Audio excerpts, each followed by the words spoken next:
Following is a Journey into Comics Network production. Hey everyone, Andrew here from the Poor and Foodies Watching Movies, and you are listening to the Best of the Week show, the only place you can listen to the highlights across all the shows on the network this week. So sit back, relax, and enjoy the show, and remember, don't believe fake news. Ladies and gentlemen, you're listening to Journey into Comics. Trash City, Atlanta, GA. Oh man, I just called Atlanta Trash City. I was doing Bad Street. The old Freebirds. They're not going to take it personal. I don't think anybody in Georgia actually listens to our podcast. There's like six states in the United States that don't listen to us all time, and most of them are in places that might not even have internet. So I don't Like Wyoming Montana? and no, Montana listens to us. It's Wyoming, North, and South Dakota that we don't have plays in. Also Maine and Vermont. Like, come on, I love Ben and Jerry's, and I also love Bernie. Bernie's. I almost called him Barry's.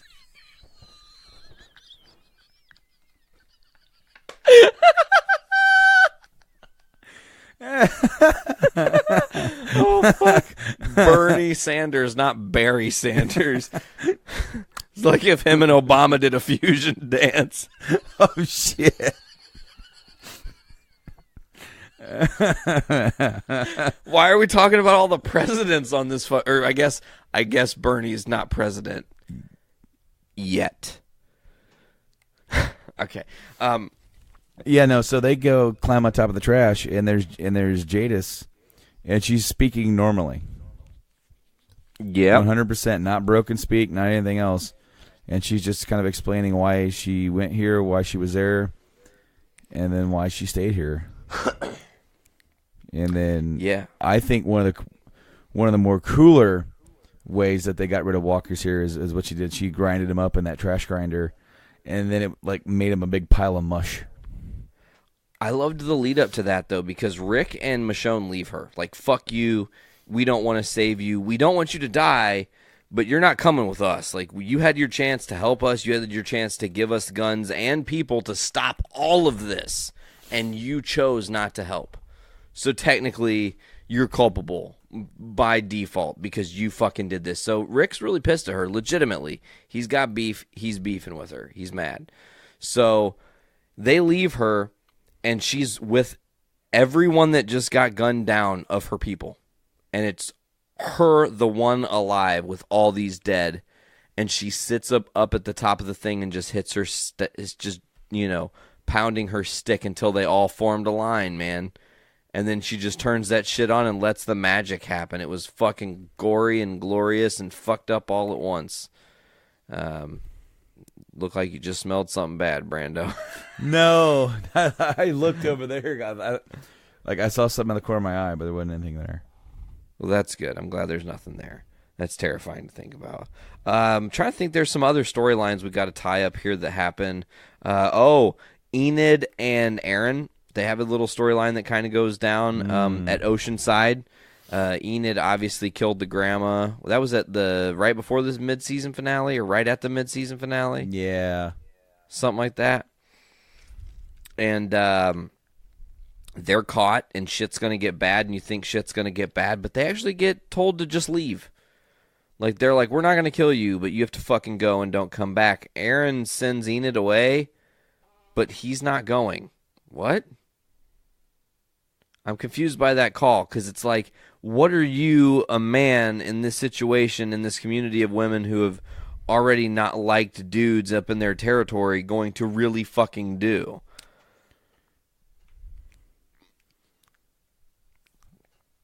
he really likes dudes too. So No, yeah, I know, I get that. I get that. I do. I get that.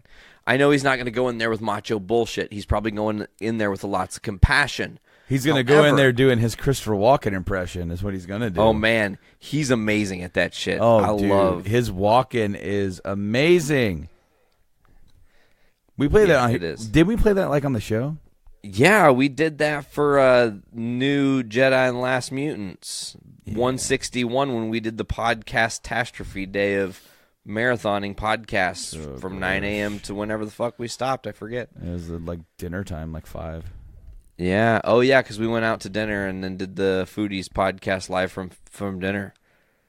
That was a fucking weird episode to reference. Anyways, trying to think what else kind of gone on here. You touched on the fact that a lot of the things we see that are supposedly time jumps are Carl's vision of the future. What in did his you dying think of? moments. I told you about that, but then in the episode when you see the end of that with Negan standing up from that, had I not told you about that, would you have went, what?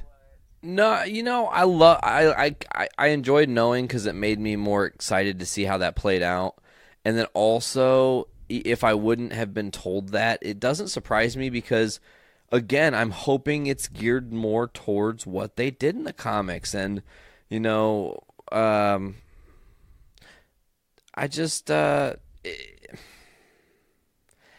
Carl has a hope for the future, and he really, drives it home with everybody in this episode. Like, seriously, folks, this is what needs to happen because we're on a path of destruction where we all lose. And I want to be the one that gets you guys to fucking wake up and realize it. I think the hardest part in the Carl episode was him talking to Judith. Yeah. I think that one, it didn't break me. I didn't cry or anything. But if I was more emotionally invested in this show again, it could have got me off guard with a little cry KO, little tears out of nowhere. By the way, I want you guys at Game Addicts Podcast, Cheap Pop, that's every Thursday at GameAddictsPodcast.com. I want you guys at Game Addicts to do a review on the Ojo. Have you seen that fucking thing? The Ojo? Yes. It is a projector that is built for the Switch. Oh. It charges your Switch, and it also has ports that you can put HDMI ports for other systems into it, and it projects onto any flat surface. Okay, I think I've seen that.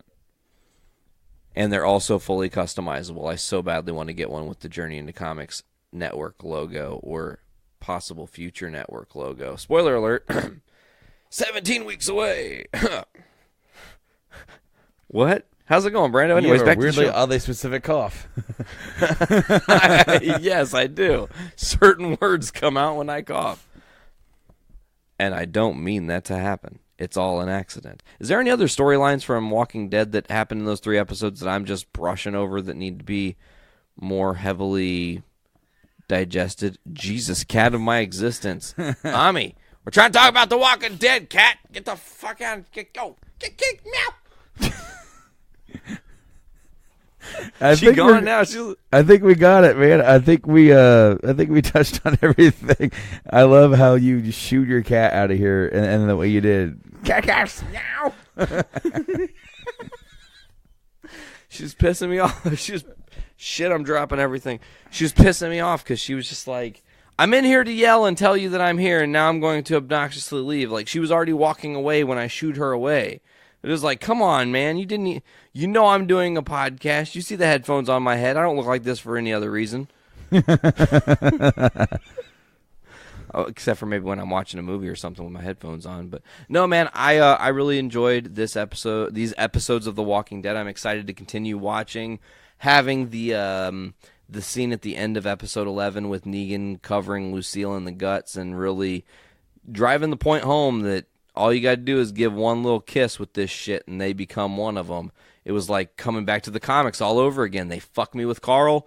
They redeem themselves with this. It's like, I feel like Dumb and Dumber, just when you can't go and do anything stupid or you go and completely redeem yourself, like, great job. Samson.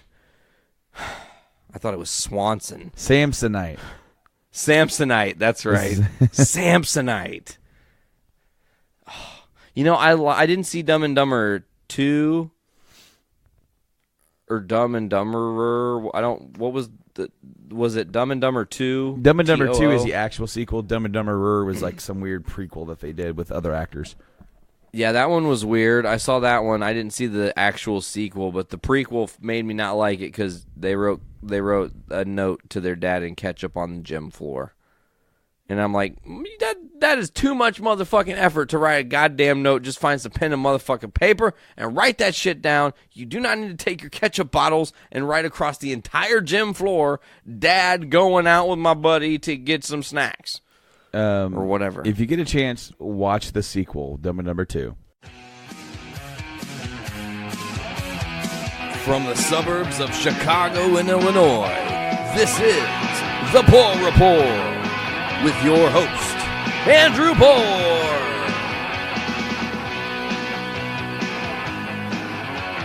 So yeah, it looks like it's time to grow up. Our childhood of shopping the toy aisles, finding a toy that you didn't know existed before that very moment is gone due to the fact that now you can pull up your phone and search on Amazon for any toy under the sun. In the world of internet, not a whole lot can really stand up and take account for what's going on. And really, from moving on from that, move on to some kind of sad news.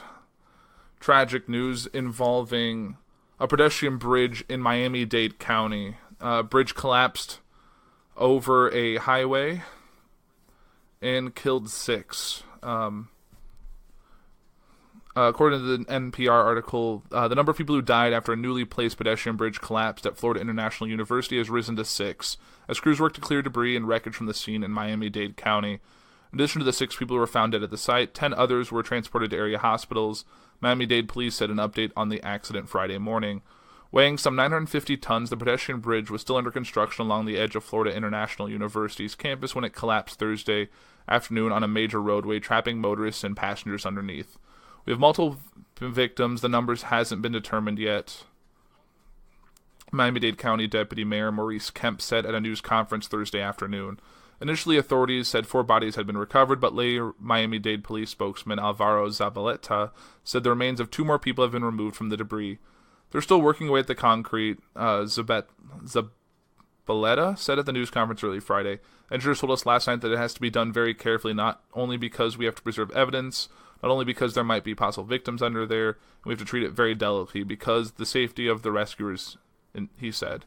Video footage shows the bridge collapse on a multi-lane highway, crushing vehicles underneath and several people being loaded into ambulances. More than 100 search and rescue workers were using heavy equipment, search dogs, and cranes. Officials said the public to avoid the area indefinitely and directed people worried about loved ones to get in touch with the Family Reunification Center at FIU's campus. In a news conference late Thursday evening, FIU President Mark Rosenberg recalled that his university's commitment had just celebrated over the weekend in a milestone in the erection of the bridge, a project which originally began in 2010. The bridge was about collaboration, it was about hope, it was about opportunity, it was about determination, he said. Now we're feeling immense sadness, uncontrollable sadness. All we can do is promise a very thorough investigation, getting to the bottom of this, Rosenberg said, and mourn those who we've lost. Fig Bridge engineers designed the bridge and said in a statement that it was stunned by today's tragic collapse and would fully cooperate in the investigation. In our 40-year history, nothing like this has ever happened before, the statement said. Member station WLRN reported Fig was fined for the South Norfolk Jordan Bridge collapse in 2012 in Virginia. According to the Virginia Pilot, the state issued 4 $7,000 fines for violating the ranges from changing a girder to not performing inspections. MGM Construction was building the Florida Bridge and posted a statement expressing distress over the collapse and referring to a loss of life. Witnesses tell WLRN the structure fell without warning around 1:30 p.m.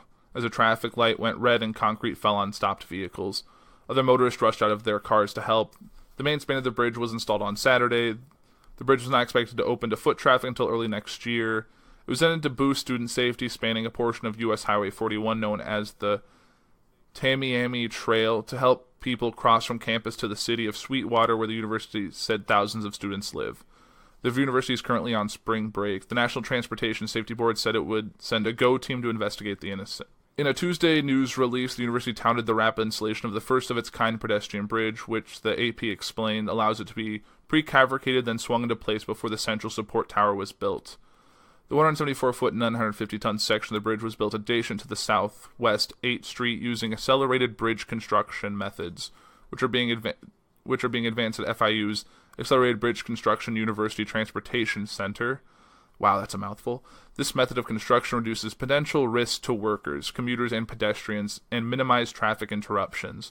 The main span of the FIU Sweetwater University City Bridge was installed in a few hours with limited disruption to traffic over the weekend. In the Tuesday's release, the university added the FIU Sweetwater University City Bridge, the largest pedestrian bridge moved via self-propelled modular transportation in U.S. history. It is also the first in the world to be constructed entirely of self-cleaning concrete when exposed to sunlight. The titanium dioxide in the concrete captures pollutants and turns its bright white, reducing maintenance cost. White House Press Secretary Sarah Huckabee Sanders said, President Trump is aware of the bridge collapse and will continue to monitor the situation. So it looks like a first-of-its-kind type of bridge construction resulted in a major loss of life for a pedestrian bridge that wasn't even open to the public yet. My heart goes out to the victims and their families, and hopefully this investigation figure out what the root cause is so something like this doesn't happen in the future. And hopefully whoever's responsible, whether it was improperly installed, improperly inspected, something of that nature that caused it, or it could have just been a freak of nature. Hopefully the investigation proves what happened and we're able to move to a resolution in the future. And going from that to everyone's favorite topic, and that involves President Donald J. Trump. So as Trump lashes out at Mueller, Congress at standstill on shielding special counsel. So while some Republicans issued sharp warnings Sunday to President Donald Trump against firing special counsel Robert Mueller, recent efforts to Congress to protect the special counsel have stalled. Republican leaders have said they see no reason to intervene given that they considered good cooperation between the White House and the Mueller team. But that was before this weekend. Tensions escalated after Trump's lawyer, John Dowd, issued a prayer Saturday that Deputy Attorney General Rod Rosenstein would bring an end to Mueller's probe into possible collusion between Trump's campaign and Russia's in Moscow's meddling in the 2016 election. That was followed by unprecedented tweets from the president going after Mueller by name, an approach he's avoided as he sought to appear accommodating in the investigation. The Mueller probe should never have been started, and there was no collusion, and there was no crime, he tweeted Saturday. Trump followed this Sunday morning with another tweet more directly condemning Mueller's team. Why does the Mueller team have 13 hardened Democrats, some big crooked Hillary supporters, and 0 Republicans, Trump wrote. Another Dem recently added, does anyone think this is fair? And yet there is no collusion. No collusion is in all caps. Reacting to the backlash over Trump and Dowd's remarks, White House Special Counsel Ty Cobb emphasized in a statement Sunday night that the president is not considering firing Mueller. In response to media speculation, related questions being posed to the administration, the White House yet again confirms that the president is not considering or discussing the firing of the special counsel. Republican lawmakers on Sunday sought to warn the president that any action against Mueller would not be tolerated by Congress. If he tried to do that, this would be the beginning of the end of his presidency, said Senator Lindsey Graham of South Carolina on CNN's State of the Union. Senator Jeff Flake of Arizona made similar remarks on the show. I mean, talking to my colleagues all along, it was, once he goes after Mueller, then we'll take action. House Oversight Committee Chairman Trey Gowdy, himself a former federal prosecutor, also defended Mueller. I think the president's attorney frankly does him a disservice when he says that, and when he frames the investigation in that way. The South Carolina Republican said on Fox News Sunday. He later added, if you have an innocent client, Mr. Dowd, act like it. Their comments potentially signaled stepped up by action by Congress's lawmakers returned this week to the most serious threat they faced of possible action by the White House against Mueller. But it's unclear whether Congress will make any moves. Lawmakers face a must-pass spending bill amid the other major action in the Senate on sex trafficking and a war authorization, all before they leave town Friday night for a 2-week recess. Concerns about Trump trying to push out Mueller have been brewing since the former FBI director was appointed to the job last May. CNN reported in January that Trump wanted Mueller fired last June, but White House counsel Dan McGahn refused to order the Justice Department to let the special prosecutor go. The New York Times first reported the incident, citing 4 people who were told of the matter. Trump denied that he moved to have Mueller fired. Senators introduced 2 bipartisan bills last year aimed at protecting a special counsel from political pressure from the White House. The Special Counsel Integrity Act, introduced by Republican Senator Thorne Tillis of North Carolina and Democratic Senator Chris Coons of Delaware, would allow a special counsel to be fired only for misconduct, dereliction of duty, incapacity, conflicts of interest, or other good cause, including violation of DOJ policies. Another bill, the Special Counsel Independence Protection Act, was introduced by Graham and Democratic Senator Cory Booker of New Jersey and would require a federal judge to first sign off on any action to discipline or fire a special counsel. The Senate Judiciary Committee held a hearing in September that looked at the 2 bills, but the legislation has gone nowhere since then. In January, after the news broke that Trump had tried to get Mueller fired, the chairman of the Senate Judiciary Committee urged Trump to let Mueller's investigation work its course and said he was open to considering the legislation that would shield the special counsel from political pressure. I just don't think the president, as unpredictable as he is, would fire Mueller, and I take the view, and I said so maybe not directly to the president, but indirectly to the president. Just let this work its course, Republican Senator Chuck Grassley said in an interview with CNN. At around the same time, Senate Majority Leader Mitch McConnell said he saw no efforts underway at the White House to undermine the Mueller investigation. I don't feel any particular need to reach out to protect someone who seems to need no protection. McConnell told reporters the spokesman for the Majority Leader did not have anything to add Sunday. Grassley said he wanted the two bills to be reconciled and then he would examine any potential constitutional concerns about the separation of powers. The spokesman, Taylor Foy, did not comment directly Sunday on whether the committee would move forward with the legislation, but said, Chairman Grassley has said on many occasions that the special counsel's investigation should be allowed to continue uninterrupted. Coons issued a statement Sunday calling for more senators to support his bill with Tillis. Any attempt by the president to obstruct or remove the special counsel would create a constitutional crisis and present an attack on the core American principle that nobody, including the President of the United States, is above the law.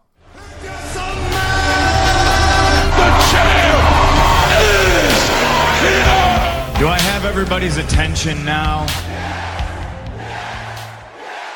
I got some weird news that I just read. Bring it. Of course, we covered Vince launching the new XFL. Yep. Going to be launching in like 2 years. And this news is Charlie Ebersol, son of the television executive Dick Ebersol, formerly of, like, I don't know if he's still with NBC or longtime partner of Vince McMahon and NBC Universal, was a big proponent behind the old Saturday Night's Main Events and also a partner in the original XFL. Charlie Ebersol is involved in the launch of a new American football league called the Alliance of American Football. Charlie Ebersol recently directed the ESPN documentary entitled "This Was the XFL," which explored the business relationship between his father and Vince McMahon. The launch of the AAF is currently scheduled for February of next year, which is a full year ahead of the XFL's launch. And it's interesting to note that the official XFL Twitter account has not tweeted since the Super Bowl. Interesting. Is that not happening now? I don't know. Here's a statement from AAF.com. Led by some of the most respected football minds in the game, the Alliance of American Football is an 8-team single-entity structured league driven by high-quality professional football and fueled by a dynamic alliance between players, fans, and the game. The fans will be able to stream Alliance matchups via the free Alliance app while accessing integrated fantasy options with real rewards for themselves and the players that they're cheering on. Players will have state-of-the-art protection on the field and ample opportunities off of it. The Alliance will provide players with a comprehensive bonus system, post-football career planning, as well as counseling and scholarship support for post-secondary education. Funded by TV and film producer Charlie Ebersol and Hall of Famer Bill Polian, the Alliance will begin a 12-week season kickoff February 9th, 2019 on CBS and culminating in the championship game weekend of April 26th to 28th in 2019. Interesting. That seems to maybe be changing everything. And, it says state-of-the-art protection. All I can think of is they're going to be in those giant fucking bouncy balls. Hell yeah. That'd be, I would watch just for that, to see him bouncing all around. Me too. Like, envision if the bouncy ball was also Velcro and the football was also Velcro, and you just had a guy who threw the football. He was never in danger to get sacked. He just had to try to, like, land it on the ball, and your guy's running with it, Oh, man. That would be hilarious. I don't think that's going to happen. Did you hear about this crazy video, by the way? Do you know about this? Crazy video? Yeah, the steroid video. Do you know about this? Yeah. There's a guy, John Bravo, claims that he can implicate... Johnny Bravo. Well, John Bravo. Hey, pretty mama. Hey, pretty mama. Man, I'm pretty. He claims that he's got proof that he can implicate several professional wrestlers in a steroid ring, Roman Reigns being one of them. The finished documentary doesn't even give a single shed of evidence. They just keep claiming that all the evidence is currently in the DEA's hands, and they have, they can only essentially just tell you what they have proof of, but nothing exists. There's no proof. Nothing has been confirmed. It also speculates Sheamus, Jinder Mahal, The Rock, Roman Reigns, Brock Lesnar, and John Cena also possibly be involved, as well as Ultimate Warrior, Sting, and Chris Masters. But again, no proof in the pudding here. It's just complete bullshit. This guy's full of bullshit. I think he's just trying to get ratings and get shit, and he mistaked Roman Reigns for Luther Reigns, and they're not even the same fucking person. It's like, how can you... That doesn't even make sense. Like, they don't even have the same hairstyle. What are you doing? Horseshoe. Dumb shit. Horseshoe, yes. Yes. Did that episode ever make air? That was the part of the episode that made air. That was Okay. so loopy that at the end of the episode, after we had just talked about those things, we actually claimed that we hadn't been able to talk about those things because it was on the broken episode that never made air. I haven't So- gone back to listen to So that. people were probably like, what the fuck are these guys on? They just talked about these fucking B-rate WCW jobbers, and now they're saying that they lost that footage. What the fuck? What paradox am I in? Dude, we were so fucking tired that, like, it is no surprise that we forgot what we talked about 5 minutes prior. Yeah, there's no surprise to that whatsoever. Did you know that The Rock picked a possible opponent for Rusev at WrestleMania 34? Did he really? Yeah, Kevin Hart. He said, Kevin Hart, he'll put you over, but you got to kayfabe his STD. Of course, and then a lot of people are saying, oh my God, you know who would be amazing for Rusev to face would be Stephen Amell. And of course, Stephen Amell's more loyal to Cody than he was most likely to WWE. And that's something that needs to be noted. However, he tweeted, please stop suggesting me. I am terrified of this person. Like, don't bring me into this. That's awesome. Hell yeah. So we'll see what happens there, Brando. But as far as that news is concerned, I don't really have a whole lot. We're on the fast track to Mania here. We've got, Charlotte Asuka's official, Alexa Nia's official. Interesting because you could see titles. It's weird because the way they're setting everything up, you could almost say every title could change hands at Mania. IC title is triple threat that could change hands easily. Universal change hands. WWE change hands. US title, if it ends up getting defended, will most likely change hands. It's a lot, bro. Tag titles are probably going to change hands. Did you hear about that? Sheamus might be done. What? Yeah, Sheamus is looking to be done with wrestling in the next 6 months to a year, possibly. No kidding. And that's a lot of the reason that it's a lot of the reason that on Raw they had Braun win the tag title thing, because now Braun can go in, hold the titles for a bit, and then get bored with the titles and do something else with them, and it'll be super interesting. Okay, so I remember hearing about not long ago that Sheamus has a similar neck problem to Edge, and Yeah, he has spinal stenosis. so yeah, I heard that a while back. So maybe he's thinking, man, you know what? I need to come in here, make some more money, save up some more money, and then get out of Dodge, man. Maybe he can. Whether or not he needs to have a surgery, and maybe he can come back on a limited basis. Well, we all know his stardom in Hollywood is rock steady, is not taking him very far. So No, but he is a big dude, and he does have a lot of character and a lot of charm. So if he actually focuses out there and starts from the ground level, there's a chance he could get some parts. Just look at Batista. Batista is, he stumbled into Drax. No offense to Batista. He got the Drax role, and now he's a bigger Hollywood player. Before that, what did you see him in?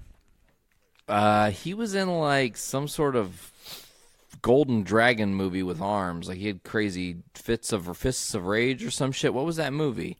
I don't know, but I remember one movie he was in with Rob Van Dam called Wrong Side of Town. Him and Rob Van Dam starting a movie together? That's amazing. Dude, it's awful. It is so freaking awful. And I remember me and Rob watched that on the old streaming Netflix back when you can only stream it on the computer. Oh, shit. And we were actually thinking of doing a YouTube or a podcast whatever it was at the time, where it was almost like a modern day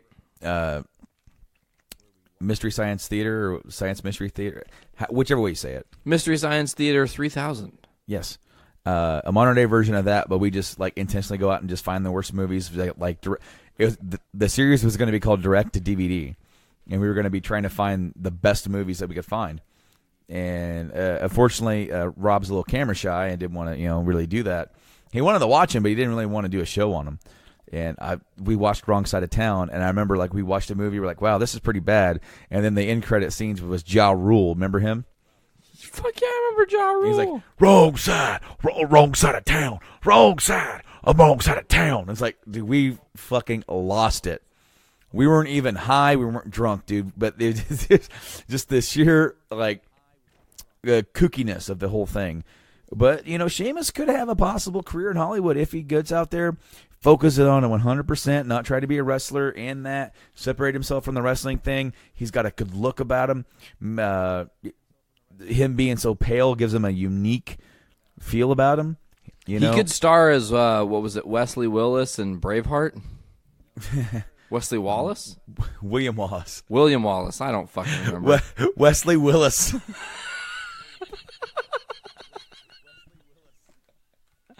I don't know, dude. This week on WCW Main Event, Wesley Willis versus the Dandy. The Dandy making his grand return to the show yet again, another week here. We're gonna fuck the sodomites in the...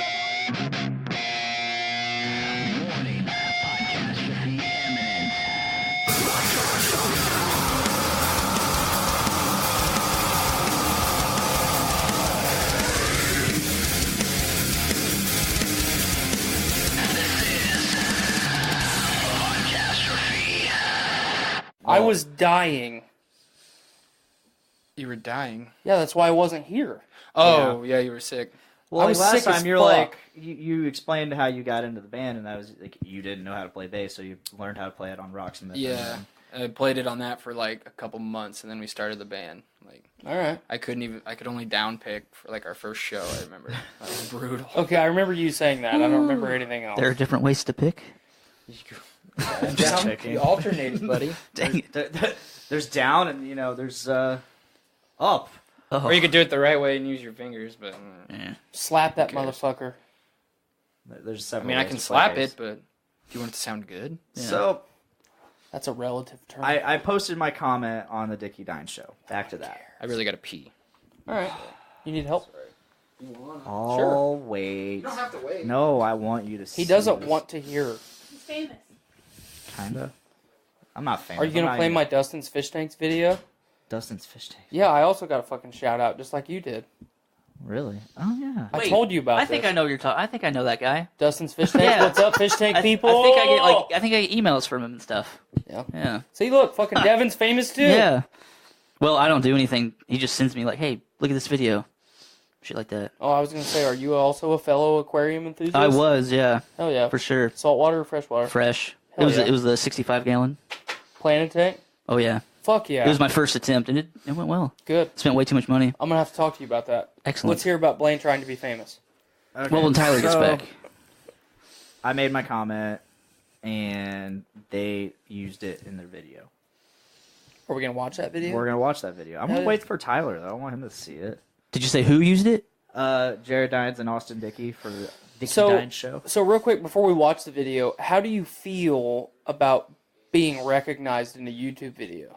I thought it was really cool. Like, I mean, especially since I'm a fan of Jared Dines, so it was really cool that because I've commented on a few of their statuses. It hasn't been used. Hasn't been recognized. Yeah, and it's whatever. I mean, but it's cool to see because let's see, they have 124,000 people subscribed to them. Mhm. That's cool. This How video, many views does the video have? This video itself has 27,619 views. So realistically, just say 15,000 different people have seen the video. Yeah, and From start to finish. 15,000 different people know that I played Edward Forty Hands and shit everywhere. Yes.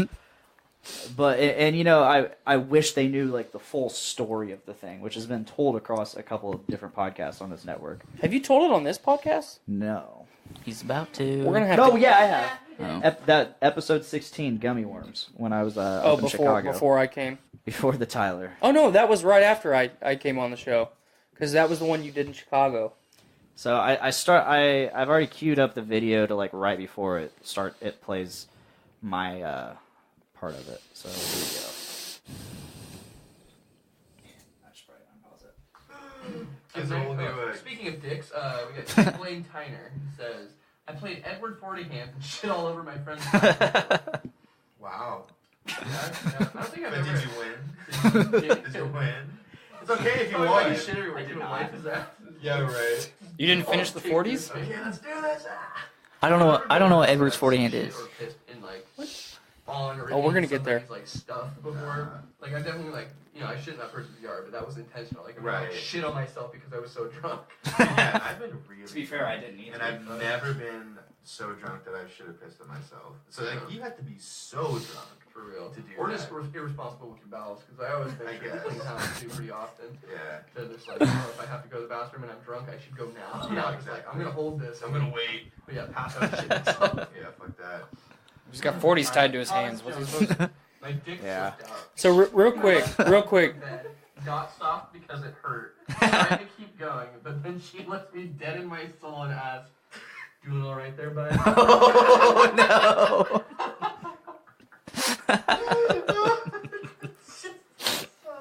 So condescending.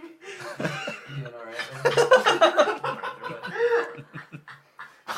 It's just like It's the over. bud. Like It's done. if I wasn't soft, I That's am it. now. Yeah, you're done. You're just go home. For real. Just start next. Jesus. I've never lost control of my bowels because I was so drunk. I didn't technically lose control of them. You lost control. No. You could not control the I was shit. dry heaving. It doesn't matter. Well, You still, Your lost body is control. convulsing. Yeah. Meaning, So then a little my bit of whole poop comes body out. was convulsing. And shit just happened to be in my system. So of course, Did you actively force the shit out of your ass? no, but I was dry. Then you lost control. But not. It wasn't Moving because I was on. drunk. It wasn't because I was drunk. So I got so drunk. It's on not like I was just like, I just shit.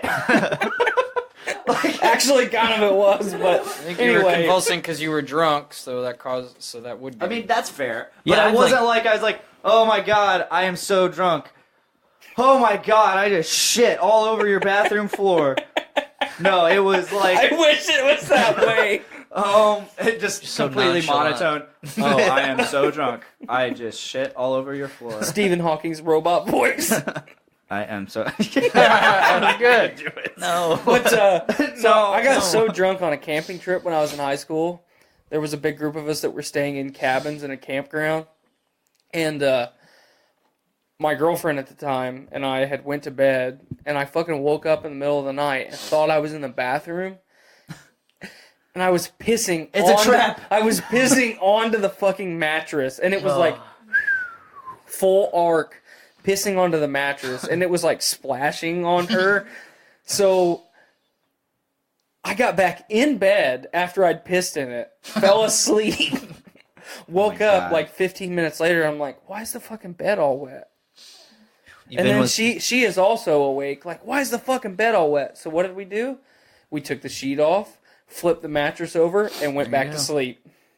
You've been with your wife since high school? This was before my wife. Oh, okay. But yes, I have been with my wife since high school. Edward 40 hands is where you take two 40s and you duct tape them to your hands. And you can't take them off until you've completed Both of both them. of them. That sounds terrible. You've never played it before? That was my first time playing it, I might add. Wait, did And you I still was- have them duct taped when you were No, done? I did not. Oh, God, No, I that did would not. have been great. The game was already over. The game was already... Okay, so we had already played. I lost. I was the last person. What kind of 40s were they? Were they I had fucking King Cobras? I had Cobras. Hell yeah. I think one of us had Steel Reserve. Yikes. Yeah. I'd rather have the Cobras. Yeah. Imagine how Dick on Steel Reserve Oh, God. Well, at the time, I wasn't as big of a drinker as I am now. Not that I'm much of a huge drinker right now, but I clearly didn't have the tolerance that I have now. And this was 3 years ago now. And so what happened was we finished the game. I lost. We were all just hanging out, and I was just woozy, fucked up. Like, and then I was like, I gotta throw up. And as I stood up, I projectile vomited. And then as I was heading to the bathroom, so they had to clean that up. So I finished throwing up in there. I cleaned up what I could. Came back out. My buddy Alan, whose floor I shit all over. This was before I shat all over it. He's like, "Hey man, I got you some clothes. Here you go." Did you put your shitty pants back on, or did you have them off? No, this. What I'm telling right now was before I shit. Oh. So this is the precursor. Oh goodness. So he hands me some gym shorts, because I got a little vomit on my shorts and all that, and my shirt. He hands me a white T-shirt. Bad mistake. And I was like, "Oh, thanks, man." And so put on that, go sit back down. They gave me some water. I'm sitting there drinking that for a bit. I'm like, I think I gotta throw up again. So I get up, go to the bathroom. I make it there this time. Throw up a little bit. And as I'm finishing throwing up, I'm like, oh, I gotta take a shit. So I turn around, take a shit. And then, drunk me is just sitting there like 20 minutes after I've taken my shit, just sitting there like, ugh. I'm like, oh, I think I gotta throw up again. So wipe my ass, pull up my pants, turn around, start dry heaving. And the very first heave, I just release. And I'm like, oh! And it was just nothing but like alcohol shits. It was just like gooey mess. It wasn't even solid. Oh, yeah. Oh, yeah. I'm so aroused now, you can't fucking imagine. So, like, that's how it ended up just piling. Because it was just... The levee broke, and then it ran down your leg. Straight pudding. Cameron sent me a photo on my messenger. Damn it, Cameron. It's a dick pic. It's a trap! What? Oh, no. What's he doing? Good luck.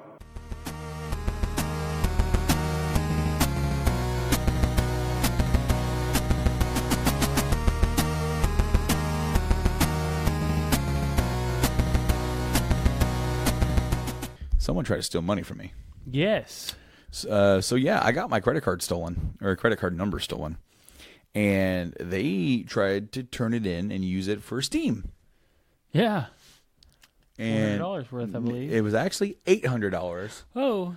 And only 4 of them had posted, because it was 4 8 $100 transactions. The bank actually stopped it and said, "What are you doing?"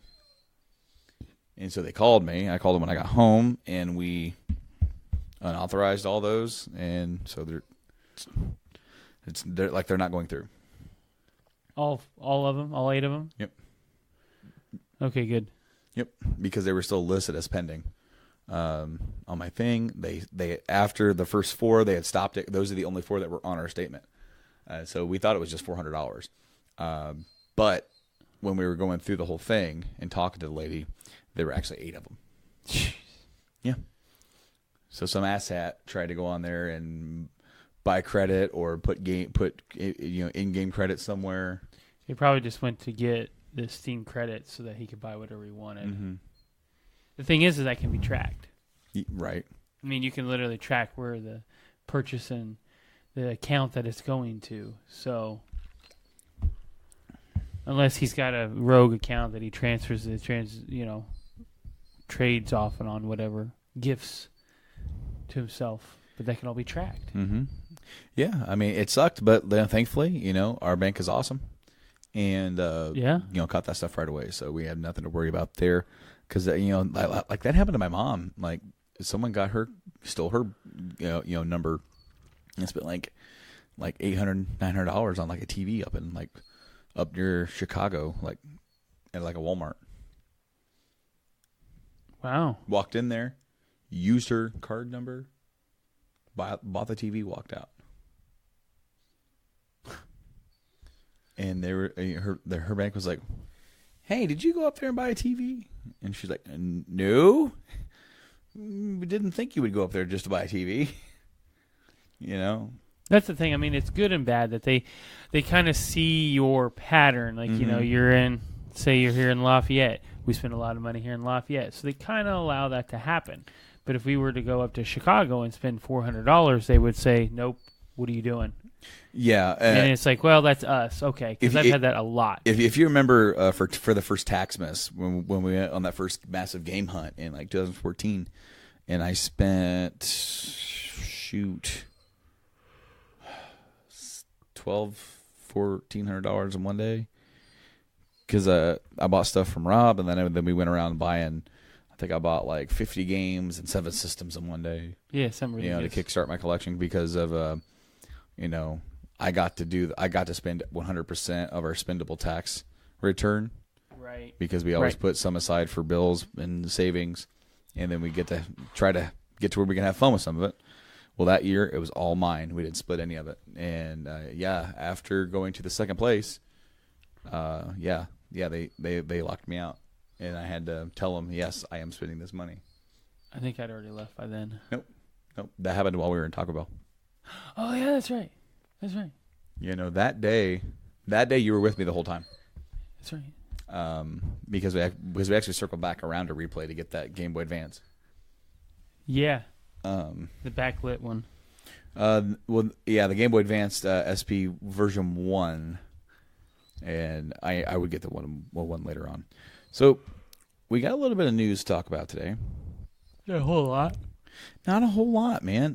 Square Enix, my bad, hiring for FF7 Remake. Yeah. For quality reasons. What do you guys say about this? I'm happy that they're hiring. Are you? But does it make you nervous? It makes me nervous that they gave it to a company to look at, and they gave it back, and it's not. They took it back. They saw what the company was doing. They said, "Nope, we're going to go back and take charge of this completely." Dog, she's not coming out. Not today. Not tomorrow either. Not today. So then they've been working on it, but I want to say like a year ago they announced, we want to hire some more people because we got to work on this ourselves. And then now they're all like, we need even more people because this isn't up to our standard. It's like, I tell you what, man. It makes me nervous, especially with the stuff that's with 15. Mm-hmm. 15 made me nervous. I was excited for it because I was hoping, maybe this is a reform. And as if you've listened to this podcast, you understand our firm frustration with this series, and it is not going in the right direction, in my opinion. Now, they have made changes. They have made updates to actually add parts of the movie into the game so you know what's going on. Yeah, no shit. So, I mean, like the whole 15 thing, they're trying, and I'll give them credit. They're trying to make it a better game. You got to pay for it. Yeah. You have to pay even more money, so you bought a $60 game that wasn't complete, and now you have to pay for 2 season passes. PUBG and Fortnite, they're releasing games that aren't complete and selling millions.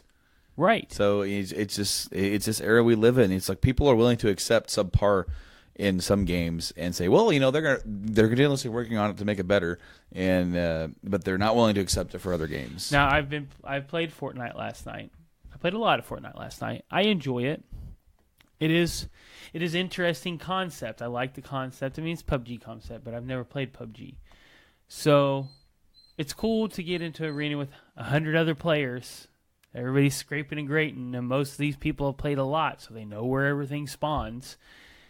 But it's fun because there's a lot of times where you can just sit back and like behind your scope and just kind of watch what's happening, and like watch 10 dudes just murder each other, and then you can pick the last guy off as he picks up their weapons. So it's interesting, it's fun, I enjoy it.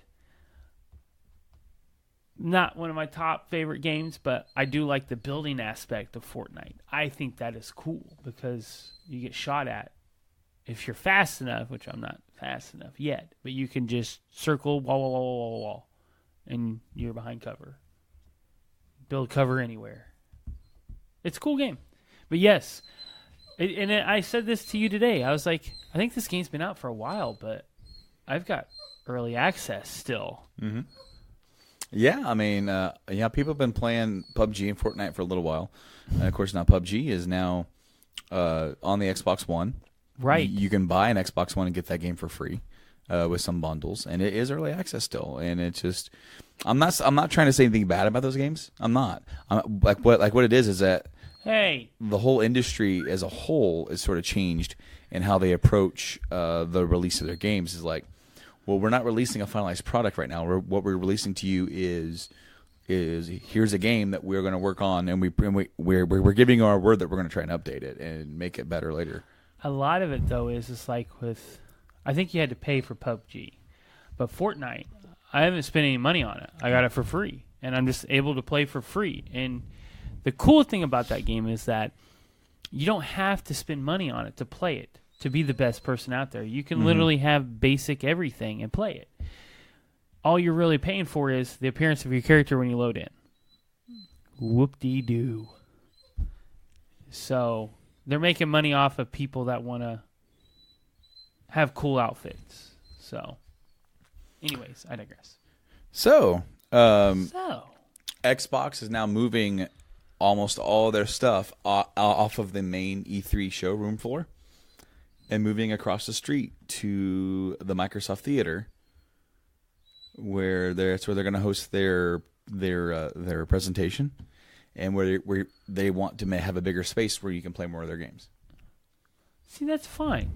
I'm okay with that. And they're still going to be associated with E3, unlike EA, who is like went off and then they're doing their own thing now, entirely separate, where they're like, this is the EA Play or whatever. No, the Microsoft is still going to be saying they're a part of E3. They're going to be dropping E3 names and all that kind of stuff. They're going to have something going on the floor room for Xbox or for Microsoft, and I'm not 100% sure what that is. If it's I've heard the name, but I don't want to say it because I don't want to be wrong. But what we're looking at is like Microsoft has been making, of course, they're from behind right now in this generation, and they're almost in the position, even more worse so than what PlayStation was in the last one. Right. Because it's like right now, Xbox has the most powerful console out. Yes. But the reason to buy it is, unless you're a hardcore gamer like us, it's like who you want to, like even for us, it's like I don't own one, you don't own one. There's not much reason to. Like, yes, I just said I will buy one when I get a 4K TV because I want to have a 4K player. I want to buy 4K Blu-rays. And you know what? I want to play Shadow of Tomb Raider 4K. I want to play Red Dead in 4K. That's awesome. But I don't know even when I'm going to be doing that. I don't know when I'm getting that TV. I don't know if that TV's even going to be on the market by the time I go to buy it. I might have to buy something different. But like, as far as like the reason why I'm like steering that way is because I'm just genuinely unimpressed with what they did with the PS4 Pro. Yes. That's not to say that the graphics aren't good on it. No, they definitely are. But when you're looking at like they didn't even go like full bore with what they should have done. No. And it's disappointing, but if you want to play a game on PlayStation and get the most out of it, you do have to get a Pro. Yes. And I will be getting one eventually as well because I want to play Last of Us 2 and the best thing. What? Going on to the PS4 Pro, as I stated on here the last time on my TV fried, that it may not be the PS4. So the TV is fried, but the PS4 Pro does have to get reset. I have to unplug it and redo it every once in a while. It will read that it's there, and then it goes to the old static screen. That's black weird. and white static. And then That I is reset weird. it, and then I just unplug it and replug it in, and it goes. So I don't know if I've got a bad transistor or something, but... A twisted transistor? Yes. That's a reference I didn't think that I was going to be making. Well, anyway, yeah, so like more, we haven't really heard more E3 other than Microsoft making that announcement. Of course, we did hear some new game stuff coming out. They announced Shadow of the Tomb Raider coming out on like September 15th or something around there. Right. And they announced the date for that this early, and they announced like a reveal trailer. Of course, they did that in conjunction with the Tomb Raider movie that just came out. Which is literally just... Yeah, it is literally like it's pretty much the reboot in some ways, but they also took liberties with the story, from what I'm understanding. But I've heard it's a pretty good action film, but I'm not gonna go see it in theaters, so I'll wait till it comes out and I might watch it. But they went ahead and did that with that, so that way they didn't have to announce it at E3 and go, hey, here's 2 months. We got to generate hype in 2 months. So why not partner up with that? The Crew 2 just got announced, so that game's coming out. Yeah. If you're a big fan of that. So E3 is kind of shaping up. We're gonna have to see what's coming. Of course, here we are, dude. We're in March. What comes out here in just like a week or so? I don't know. I haven't really been. God of War. Yeah, as I said, I thought it was God of War. God of War's coming out here soon. But see, that to me, that's not one of those games that I'm super amped for because I'm not been a big God of War fan. Well, same. I'm not a huge fan. I've enjoyed the games, but this is different. This is going to be. I feel like this could definitely be a step in the right direction in like reframing what that series could be. I'm gonna watch some people play. Mm-hmm. I'll probably, when it comes up, I'll hop on a Twitch and watch some Twitch streams and see what's going on, and if it's something I would think about. But at this point, I'm not really looking for any new games for the rest of the year. I got Red Dead, and I've had it pre-ordered for over a year now. Yeah, and I'm not a Red Dead fan either. So and dude, it's interesting because like since Red Dead announced their date, you see these bigger titles looking to shift their date because it's not even that Red Dead is that big of a franchise, because it isn't. It's a pretty decently sized franchise, but now you have Rockstar coming off of Grand Theft Auto 5. Yep. And this is their first game since then. Yep. And we all know Rockstar doesn't fuck around. No, they definitely put games. out a high quality game. So, people. I mean, look at Grand Theft Auto 5. Still one of the top selling games, brand new. Still $60, and they're still putting them out there. They're still topping the charts. There's that rumor that it still could be coming to Switch, which is crazy. If it comes to Switch, I mean, they're making so much money off that game. They have to be just. At that point, they would be like, "Why not?" Yeah, I mean, we got the resources, and people, and of course, people are going to be criticizing because it's another port. Why are you even doing this? And they're like, "Why not? We want more money." You're listening to the Voice of Survival podcast. Ladies and gentlemen, your host, Nate Phillips.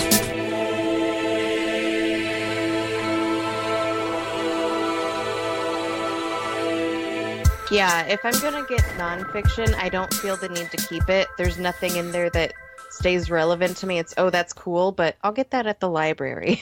Yeah, it's something I can just borrow for a time, read it, and give it back. I love the library. That's cool. Do you know there are things now? I have them up here. I don't know if you guys have them down there, but they're like little street posts that people put books in, and it's just like give a book stations or whatever, and then people can just like take from this like free library system.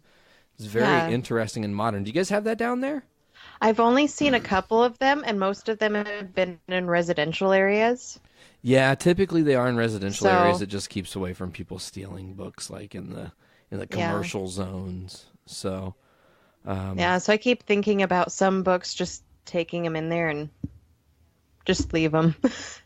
Yeah, you're like, oh, what book? I didn't buy that book. What are you talking about? But that is not my name written inside the book. That's some other Joanna that you may know.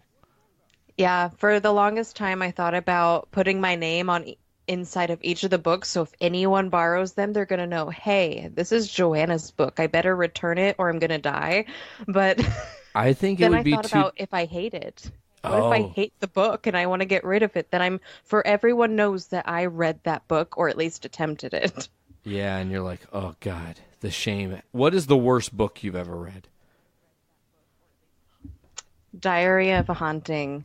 Oh, I have it still on my shelf because I hate it that much. I have to keep it. It's like a tell everyone showpiece. how much I hate it. Yeah, it's a showpiece. Yeah. You're like, fuck this book. It's so good. Because it's so bad. Yeah, it's supposed to be this haunting, but half of the book is her counting flies because this paranormal phenomenon multiplies things like spiders and spaghetti sauce. And I am not kidding. It's horrible. I hate it. That sounds terrifying. I definitely will not. I'm not a huge reader. I'm not a huge reader as it is because, well, I read a lot of comic books, so I guess I am a huge reader. I just consume my books differently and with lots of art. The pretty pictures, they help, I promise. So you decide, I'm going to do this podcast, and it's like an enlightened podcast about books. And I can just be myself and show everybody how knowledgeable people can be and read some cool books. And I guess the biggest question I have, because I don't think we've really talked about this, out of the gate, I think you're like, what, 9 episodes in? You just recorded your 9th? Yeah. Okay, Just so last night. You're past the threshold where most people give up. Congratulations. 7 is the number. Most podcasters will quit by or before 7. It's just that's a stat that I know. Don't ask me where I know it from because it's the internet, and that's a terrible place to know stuff from because it might not be true. Fake news. But you're 9 episodes in here. What have been some of the challenges for your show when you started it, and then how have things evolved? And then also, I guess it's really interesting to note that right now we're living in a paradox of time because technically Sunday has already happened for you. Sunday hasn't yet happened to our listeners, so you have spoilers on your show that might get brought into play here that they'll hear before the show. So how does that work, and how do you feel about that? Well, I mean, they're going to find out eventually if they listen to it. That is very true. So what have been some of these challenges for you, though, really breaking it down?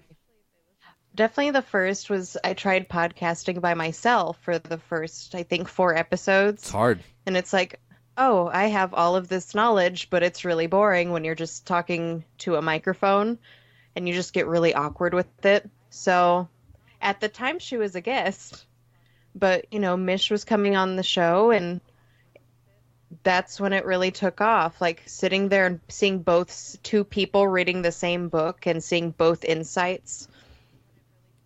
Yeah, and you guys right now are in a and we should also talk about this too, because I don't want people to get the misconception that you're only doing Potter from here on in. Right now you're doing a series of Potter just because it's a fucking cool thing to do. Yeah, like Potter is super in depth, and we're both obsessed. I mean, I have a Harry Potter tattoo, if that tells you anything. Obsessed. And also a ton of pops that are like up in this way. They're over. Up in this way. Yeah. Yeah, I got it the first time. Cool. Yeah, you have amazing collection of Harry Potter pop vinyls as well. So it's cool. So some of your struggles have been podcasting alone and feeling that that boring effect of, and I also experienced it. I mean, go listen to the original first few episodes of Journey into Comics. While it's very much me and it's who I am as a person, it's very dry because I don't know how to talk to somebody I don't know who's listening.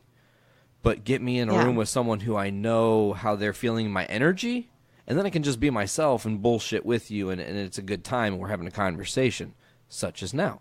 So I totally understand being alone in podcasting and how difficult it is, and also you say something, and then you're like, fuck, did I say that right? And then you kind of get lost in, did I fuck that up? Do I need to start again? Oh, shit, I better do it again. Fuck, I got to go. And it gets tiring. It wears you out to podcast like that. Yeah, you just you start recording and you're trying to be really professional for whatever reason by yourself, because just laughing like a maniac out of nowhere just kind of makes you sound a little crazy. But yeah, you're just like, today on literature, yes, this is great. Everybody's like, what the fuck is her deal? Whoa. Yeah, so, when the dog comes up and knocks over your microphone and all that, you're like, I should probably record that again. Because damn it. So it's the woes of podcasting, and now you're, let's see, episode 16, I think, of Butt Stuff. Episode 9 of Literature means you're like at 25 podcasts, plus the few you've just appeared on in specials and stuff, lifetime. So, I mean, you're becoming a little bit more proficient in this.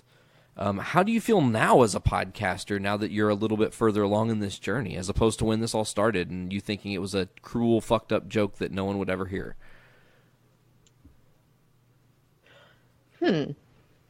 Well, I'm realizing that there's people who do listen to it. Yeah, all over the world. Isn't that crazy? Yeah. I do feel a little bit more confident. I'm not re-recording so much or rethinking what I just said too much. It's probably fine. It's going to be fine because I know what I'm talking about.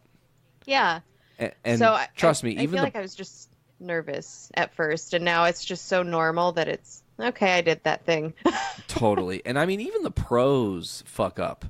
I was listening to a podcast the other day, and they were trying to talk about something about Avengers, and they said a totally fucking kiboshed wrong movie quote or something.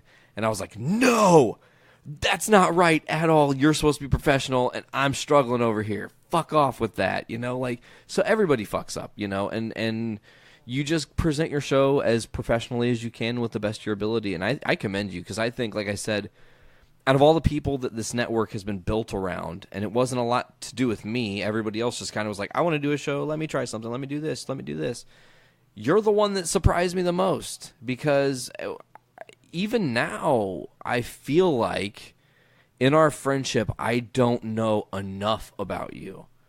And I feel like there's a long, windy journey of life that we'll we'll go through if you'll let us. But I mean, it's funny to me that it's so unexpected, and it's so great to see people kick ass at this thing, man. Like, there are not a lot of fucking people that can say they have a kick-ass group of people around them that podcast on their fucking level and have fun and all that shit. And you guys just do it with such grace. Literally, that's, I think, the best way to put that.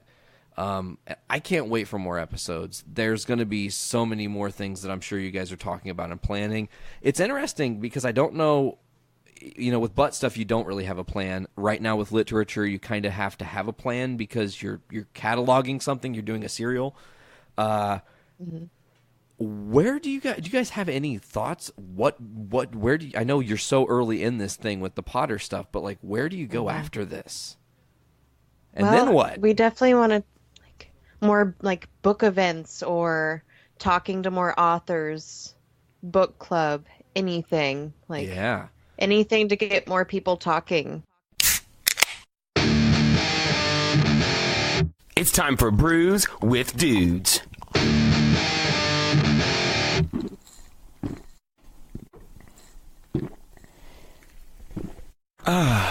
Juicy. Moving on, we've got this next beer we're about to partake into. The Nick? Blackberry Mango Slurpee. It is a smoothie-style Berliner Weiss. It looks like it is a whopping 4.5%. It is juice. I'm so excited for this one. It's purpley. It's my first time trying this. Pink head. Ooh, breaking another cherry tonight. Let us indulge.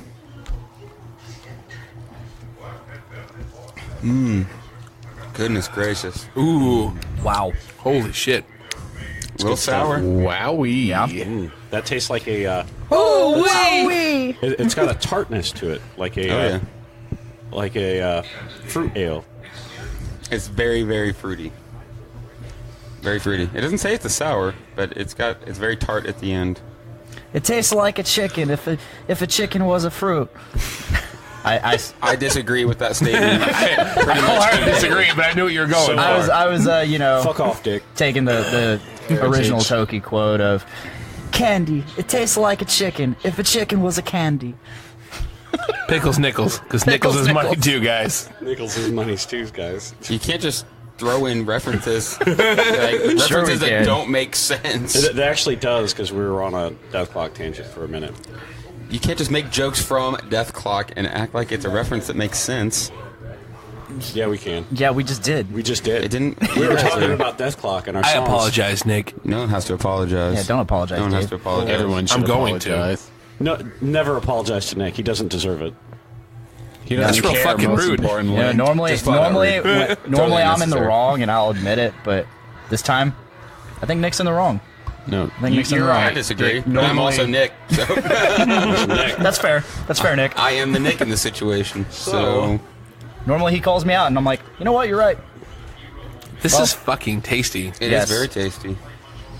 I could drink a lot of this. So yesterday we did that 450 North Beer School that McKinley came to town and was so nice enough to do. He's a really nice guy. And then Yes. we had to cut out early. Nick, Brett, our buddy Zach, and myself had to cut out early so we get to Indy at the Emerson for that show we were just speaking about a bit. And then got up early today, made it to 450 for this release. And as we're checking out, saying hey to McKinley, as he's checking me out, and Nick and Brett right next to us, Checking he's you out. asking us if we're going to stop and have food there at the brewery. And we're like, oh no. We're gonna go where, Nick? Swanzig's. Swanzig's Brewery. It's a fancy sounding name. So, when I went to the Corn Maze Beer Festival a couple months ago, there was my favorite booth, the one that stuck out more than anybody else, was Swanzig's. And I keep saying I don't remember exactly what they had, but every beer was weird and really good. They claim that they think that they had their blueberry beer, like it's not a cider at all, but it's it's like an ale, but it tastes like blueberry. It's amazing. It's fucking awesome. And a chocolate. They said it was a chocolate golden ale. That's what they said it was. But anyway, and I've been meaning to go, and at work this week, I'm talking to our bartender Seth, and I tell him, hey, I'm going to 450. I'll grab some beer for you. And he says, man, you should really, if you have time, stop at Swanzig's. And then I remembered. I'm like, oh shit, I love that beer, and I want to go check it out. So I brought it up to those guys, and they're like, yeah, let's fucking do it. Since we're gonna move through this line real quick, you know, we'll just get beer and then we'll head there. It was only like 20 minutes away. It's still in Columbus. Yeah, and so we're and it's a pizza place. So we walk in, and I think Austin was the one that said, he's like, this reminds me of walking into like Pizza Hut when I was a kid. Like, you just smell the pizza. It was really nice place. Really nice. Like, it gives you that, like, oh, fuck. I'm a little kid again getting treated to good pizza feel. They had to have had 15 pizza ovens in there. Like, they had whole wall. Damn. Like, they were very serious about their pizza. But they're also a brewery. And we tried every single beer that they had. And it was 12 plus beers. That's amazing. Nice. We're gonna try to work our way through it, but I think we're almost done with this Slurpee. Yeah. So we should start opening another one while we're talking about this. I think it's fudge rewind time. a little bit as we're checking out. We tell McKinley after he asks us, "Oh, you gonna stop here and have some food?" We go, "Oh no, we're going to Swanzig's." He goes, "Oh hey, when you stop in there, see if Mike's working and tell him I told you to say hey." So Mike is one of the brewers there. He is the brewer. Oh, he's the the guy brewer. that he is the dude that does it. So we ended up talking to him, but now we're also skipping ahead.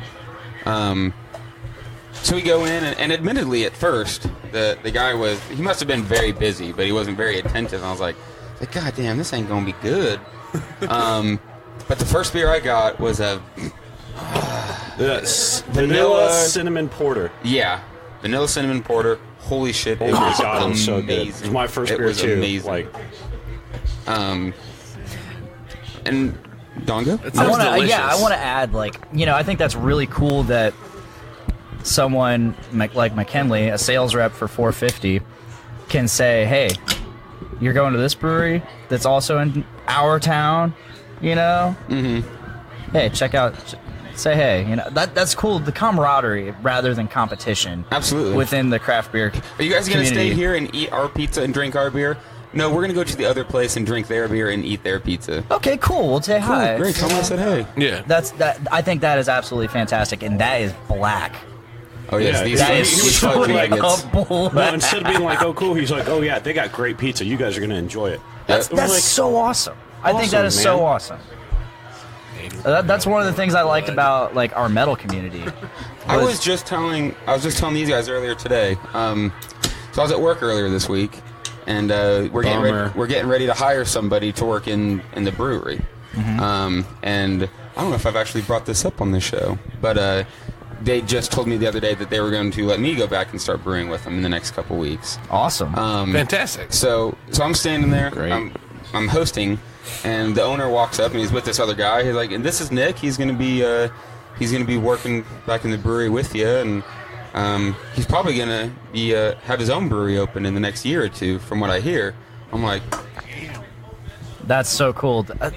Once again, that's what I love the camaraderie. They knew. They were like, yeah, we don't mind if you come back here and brew with us, and we teach you how to do this, because that's fantastic. It don't matter how many people are in town are making beer. You know, everyone makes their own stuff. Like, even if that's the thing. 450's beers, totally fucking awesome. Swanzig's, totally fucking awesome, and totally different. Like, totally different styles. They're very IPA heavy at 450, and everything at Swanzig's was weird. So let's try to go through it. There's the chocolate golden ale. So it was a clear beer, but tasted like chocolate. Whoa. They had a ghost pepper stout. So it was fun talking to him, comparing. I was like, I made a ghost pepper stout, but mine was awful. Like mine hurt. It was not awful. Yeah, it was interesting. It was interesting. Theirs was a little more complex. It was just a little bit better. What else did they have? I ended up getting a growler. There's a honey wheat that we had. There's a honey wheat. There's a Scotch. There's a nut brown. There's a triple Z IPA, which was an IPA. There's pretty solid. Pale ale. There's a. But it was definitely the weird ones that stuck out. They had a couple barrel aged things. There's a barley wine. There's an imperial stout, and then a Berliner Weiss that was barrel aged. A barrel aged, bourbon barrel aged Weiss, and I was like, we were sitting there towards the end. It was like that was one of our last. I was like, we have that yet? And the bartender goes, nope. He straight up goes, no, you haven't. But here in a minute, I'll hook you up with a sample. That's fast forwarding a little bit. We were there sampling everything, and he was just starting to just make sure we had everything. We started we would sit there and we would. I'm like, did we try this one yet? And the bartender's filling somebody else's cup, and he goes, nope. He's like, I remember which ones you've tried, guys. And then we're getting ready to leave. He's like, you still got to try the Scotch. We're like, okay, fine. All right, let's take a taste of these fudge nuggets. Oh yeah, let's do it. Nuggets. Double chocolate milk stout brewed with peanut butter cups, fudge topping, vanilla, and lactose. Damn. Holy fuck. Wow. That's really good. That is really good. Oh, I want to marry this beer. That actually tastes like those Reese's I was eating on the way here. I'm glad I'm not the only one that was thinking it. I don't think you guys realize what just happened, but I just said a stout was really good. That is weird. Oh shit! That is weird. Became a man. Fuck off. Yep. Now you're a man. Now you're a man. This is really good. You're a man. Do I like stouts now? Probably not, but this is good. I dig this. Dick, I'm so proud of you. It's so thick. So proud of you. I just want to. I'm a proud pour a father handful right of this now. in my mouth and just indulge. This is amazing. Gotta buy the king size. I'll tell your other dad that we're both proud. Oh yeah, Ooh, 4 cups or the king size of the mini unwrap, so you can just grab handfuls and just shovel it in your fucking mouth. It feels like cheating. It is cheating. I don't have to unwrap each individual one. It's perfect.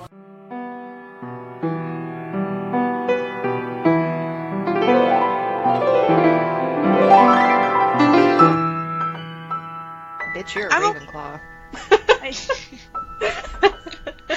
Me and my husband talked about that the other day. We were talking about Harry Potter, and our kids were talking to us, and he had said something, and I said, Muggle, please, and he's like, I am not a Muggle, and he was all offended, and my kids were like, what's a Muggle? So we had to explain it to them, and then I'm like, I'm like, well, you don't have magic. He's like, you don't have magic either. Then I'm like, you know what? I'd rather be a squib than a Muggle. And he's like, a squib? I'm like, yep. Then he's like, well, I'd be a squib too. And then we realized that but then that means that our families would be magical, right? So I've decided that if I'm a squib, I'm a Muggle-born squib. That way my family isn't,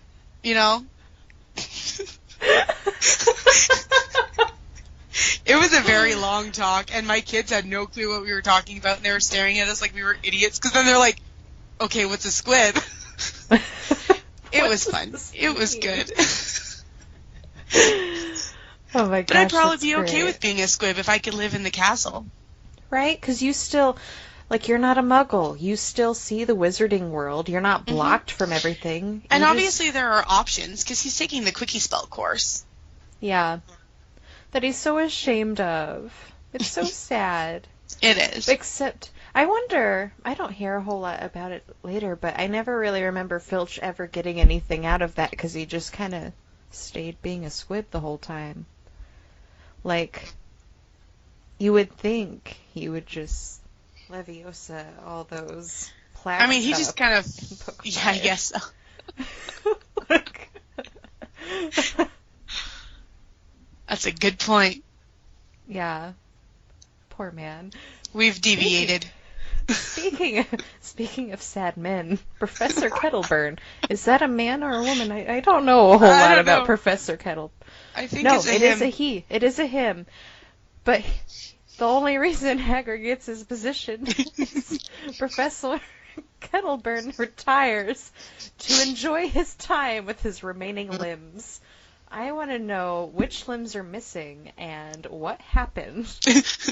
Like, what kind of classes are you teaching? Like, you have Well, he was missing obviously limbs. the oh Care lord, for magical creatures, Professor. yeah. So I can't imagine that being a safe job.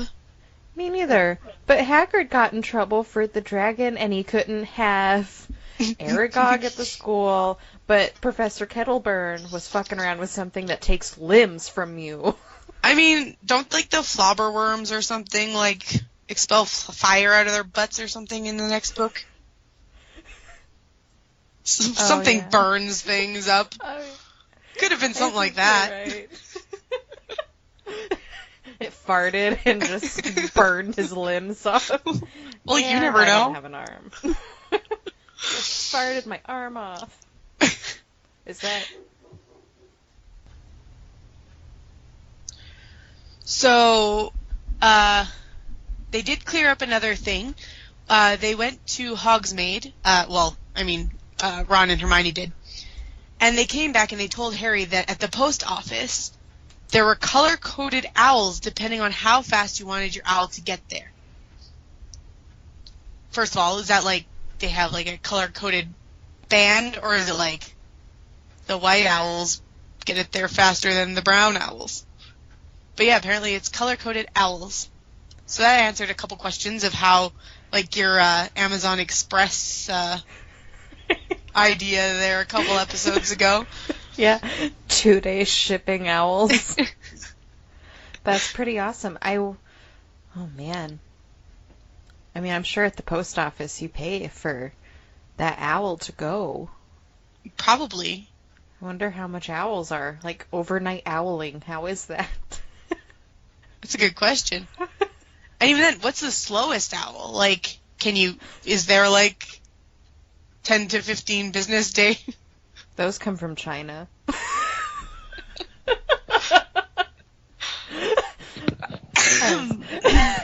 And then, like, where would they sleep, though? Like, 10 to 15 business days. Would they just, like, is there, like, nests along the way, or, like, owlries randomly throughout the world?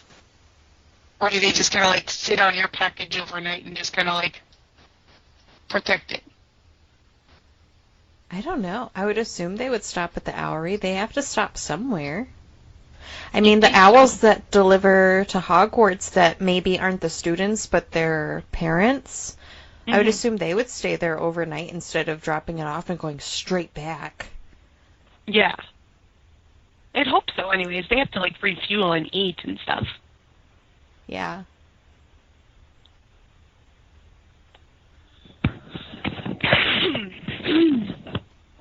Sorry. You're good. So, you're a little, like you're coming through really weird. Mm. So I'm trying to see if, like, waiting it out, like, it's really, like, you're far away almost. Oh. And, like, you're super staticky. I have something pop up on my screen that said connection issue, or poor Yeah. connection. Alright, it's starting to get better. Is it? God, we're gonna have a lot of pauses on here. My gosh. Are you going to be able to fix that up? Yeah. All I have to do is I'm just writing down all the times, and as long as we have like a pause. Yeah. Good. Okay. Am I better now? Yeah. It was in the middle of what you were talking, but you could still understand. But I was afraid it was about to like cut out or something. Okay.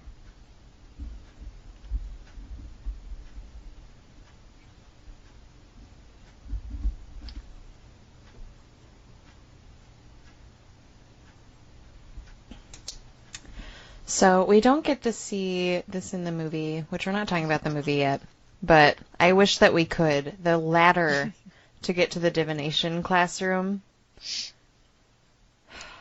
I mean, it's super cool, but then I started wondering, what about people like Mr. Kettleburn with missing limbs? Like, what about disabled children, you know? Maybe there's like an elevator.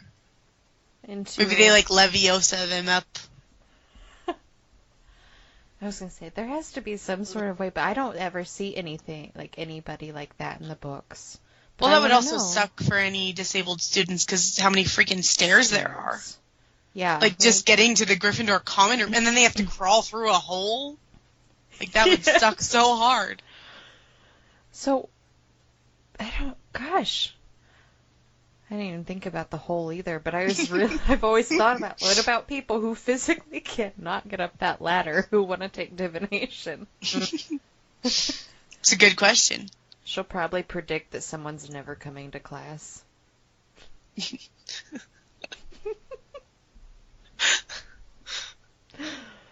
Oh, gosh. So, and in this one, this is when Hermione gets the time turner from McGonagall. And she's telling her schedule and writing down her schedule so openly with Harry and Ron. And they asked her, how are you in arithmancy while you're in divination? They're at the same time. And she just kind of blows them off and keeps going. But I feel like if I were Ron or Harry, it'd be, wait, hold the fuck up. Yeah, but they're boys. They're idiots. They're young boys. They're just like, okay, whatever. It's not them. They don't care. That's cool. I don't need to say. That's my explanation. That's true. My husband would be like, how are you doing that? And they'd be like, don't worry about it. He'd be like, okay. Are you serious? Okay. Okay. Because I feel like if it were me, I'd be like, wait, how? They're at the same time. Are there other classes? Is there a possibility for everyone else to get this opportunity? Why are you taking this many courses? Because she's smart as fuck. Right. Like, I would be so interested. But speaking of classes, Snape's class, potions, poor Neville. Poor Neville. Well, poor Trevor. Yeah, well, that's like, maybe not like his son, but it's his Trevor. But I'm surprised that Snape or any other teacher could use potions or spells on students' pits. Because they talked about back and forth, well, if you do it wrong, it could be poison. Like, and that kind of laugh, too. I think Snape is just an asshole. I don't think he technically could or was allowed to do it. I think he just did because Neville really pisses him off for some reason. Like, what if Trevor died? Would his grandmother sue the school for that? Justice for Trevor. Honestly, I feel like Neville would have been in trouble if Trevor died. I think the grandma would have given Neville more crap than Professor Snape.